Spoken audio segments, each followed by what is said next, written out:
Hello there. Oh, it's quite interesting. So today I'm going to look at really why men fear FIDA more than a Nairobi Matatu without brakes. Now, FIDA is a powerful league of women lawyers that strikes fear into the hearts of Kenyan men more than an empty wallet on payday. Yes, gentlemen, if there's one acronym that sends shivers down your spine faster than your wife saying we need to talk, it's FIDA. No, but generally, what is FIDA? FIDA stands for the Federation of Women Lawyers Kenya. It's a non-government, non-profit organization that works to promote, protect, and defend women's and children's rights in Kenya through legal aid and representation, advocacy for gender equality, public interest litigation, policy and law reform, civil education and training. Now, a recent study by the Institute of Things Men Should Have Seen Coming reveals that 99.9 of Kenyan men break into cold sweats at the mere mention of FIDA, a condition clinically known as legal consequences avoidance syndrome. This explains why an organization of women lawyers that was created back in the 80s triggers more panic than KRA audits, EACC raids, and forgotten wedding anniversaries combined.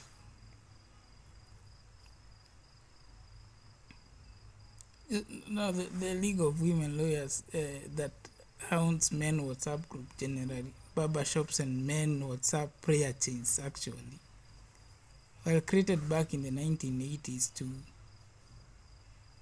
to protect women's rights. Today exist in the male physique as a cross between the Avengers, the taxman, and your mother-in-law asking for a small meeting for the uninitiated or the men generally currently hiding in their man caves. FIDA is a federation of women lawyers of over 1,400 women. Now, it's interesting because the people have tokenized the issue and and uh, and FIDA to some of these women has become less of a legal body and more of a tactical warhead. It's not about justice, really. It's about leverage, a bargaining chip. The final card, and you can bet is a draw for.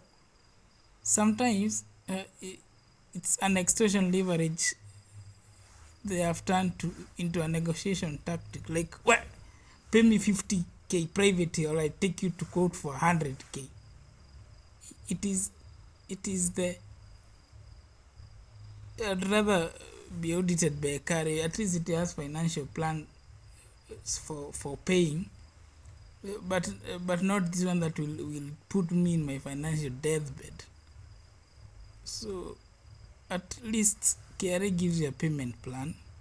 FIDA generally gives you life lessons that you learn while seeming to stop to exist. From the uninitiated, now it's quite interesting because they have dealt with more than 3 million cases and litigated. Yet, if you mention FIDA to the average Kenyan man, he'll freeze like he just saw his ex at a family reunion. Now, for me, I think it's a system issue because it's an oligarch game. It's just a system that, like Matatu bricks, works better for some than others. The real villains, a legal framework that pits men and women against each other to create unstable societies that generally have mental health, alcoholism, and a lot of children, like young adults in prison at a very young age because something like testosterone is for being a criminal. But damn, they don't even know who to look at and who to admire because the system has created an institution where their fatherlessness is so common. So yes, men have the legitimate rights, but instead of blaming FIDA, I think we should maybe demand for fairer system for everyone.